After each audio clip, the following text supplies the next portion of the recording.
Hello everyone and welcome to today's video. Today we are going to be talking through a simple mechanic on how to open and close a door in Unreal Engine. So as you can see here, I've got my starter template all loaded up. This isn't mandatory. You could literally do this with any door that you've made in, say, Maya or Blender, and or you could just use the starter content that I've got here, import it into the scene. This is going to work exactly the same way. So once you've got into your project that you want to do the door for, you're just going to want to navigate to that folder. So for example, over here we've got props, and then inside props, just need to find it wherever it is. They all look very, very similar. There we go. We've got SM door. So we're just going to drag that into the scene. And once that's done, as you can see, I'm going to push play. I can, well, walk through the door, but when I click on it, nothing's actually happening. So it's just a normal static mesh. So the next thing we're going to want to do is obviously add the actual blueprint system to itself.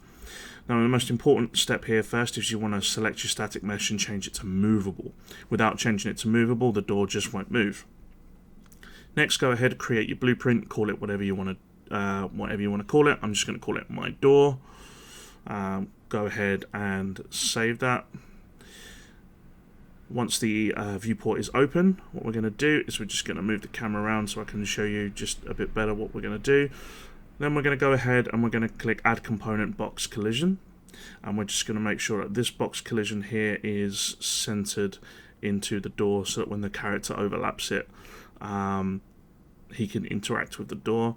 So we should move that down. And if we just move to the side, we'll just expand that out just a little bit more so he's within the door range. Perfect. So with that said and done, we are then going to move over to our event graph, but I'm just going to compile and save real quick. And we're going to go ahead and delete these since we don't need them. And then if we highlight box, right click, add event, we're going to do component begin overlap and on component end overlap. Now this is, in a nutshell, when we overlap the component, which is the box, we're going to be able to enable input. So this will allow us to interact with the door. And when we are not inside the box, we are no longer going to be able to interact with the door. And this is called disable input. And because these are derived from the player controller, we're just going to drag out of one of these and type in get player controller. And once we've done that, we are just going to connect up the disable input as well, like set. Now this bit here, you can really choose any key that you want to use to interact with the door, and for me in this bit I'm going to use E key. So if you want to follow along, by all means just type in E key at this point here, find E key, and then off of pressed we're going to drag out and get a branch.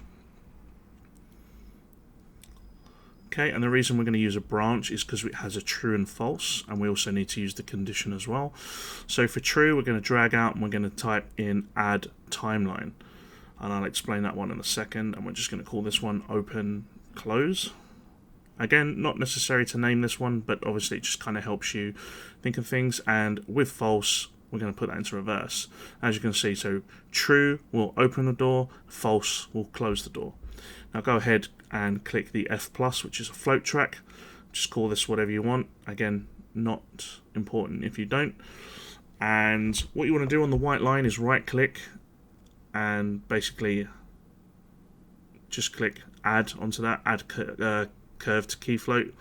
And the first one will be 0, 0, and the second one will be the length of time you want the door to open and the degree in which the door should open.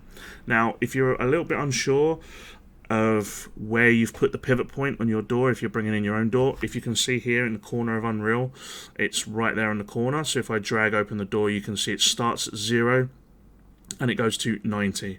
And if we open it the other way, it goes to minus 90. So we've got 0 and then 90, 0 and minus 90. So we're going to open it forwards. So we want our end curve float to be 90. So we're going to go ahead and click on the end curve just there, and we're going to give it a time value of 3 seconds, and it's got a value of 90, which means in 3 seconds the door will open 90 degrees. Next thing you want to do is click both of these little curve points. You're going to right click on those and click auto. This will give it a nice smooth opening movement. There you go, as you can see. Next thing, compile, save, and we're just going to close down this because this is pretty much all we've need to do in this section here. Once we've done that, from update, we're going to drag out and we're going to do set relative we want rotation because we're obviously rotating, and then we obviously want to get the static mesh component, not the box, which is fine. And then from new rotation, we're just going to drag out and get make rotator. Okay, and then oh, that's my bad, sorry, we don't want rotation and location, we just want rotation. So sorry, drag out, update, and set relative rotation, and then just choose the one that says static mesh component, the one at the bottom. There we go, and then connect up new rotation to make rotator. Out of Z yaw, because it's the Z axis that we're going to be rotating, we want to do float less than or float, and for some reason this isn't finding it. Float less than float. Oh, I know why. Sorry, my bad. Again, we'll just type in float less than float. We'll just put it in blank, and we'll drag out the condition and put that into there. We want to drag out the top one and plug that into open close and set this to less than 1. And then the Z yaw there, we also plug into open and close. Good. Yep, that's looking good. So once that's all done, compile and save. Just double check that. Yep, good. And then when we push play, we walk up to the door, push E, and as you can see, you get that nice sort of smooth 3-second movement of the door opening. And if we push E on it again, the door closes. Door opens, and we can walk through, and door closes. Perfect. So as I said earlier, if you don't want to use the E key, if you just get rid of it, you can literally put F key, whatever you want to do. If I show you here, we're going to use left mouse button now. We just connect that up, compile, save, and then if we go to play again, we literally left mouse click and it opens, and left mouse click and it closes. So yeah, you can use any weird combination that you want. And I guess the only other final thing I can show you that will really be useful to you if you want to do this is if we open up the timeline. So obviously if you look at the length of time in which the door opens on the curvature here, if we just open that, we change the 3 seconds to say 1 second. If you want like this really fast kind of movement, we can do that. Change that to 1 second. There we go. Oh look, there you go. There's the smooth, like kind of the curve. There we go. And then if we push play, just left click and 1 second, and you see the door opens a lot faster now and closes a lot faster. So obviously your individual needs will obviously just mess around with them until you find what you're most comfortable with. But yeah, that's really all there is to it. Nice and comfortable. This will be it for today's video. As always, you can find links to the project files on Patreon, which was all linked down below. And if you want to see more videos, again, on Patreon, there is a weekly poll, which you can suggest what kind of videos you would like to see.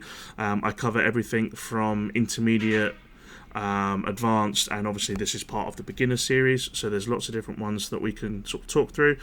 But for now, I've been Aaron, and I hope you've enjoyed today's video, and I will see you all in the next one. Take care.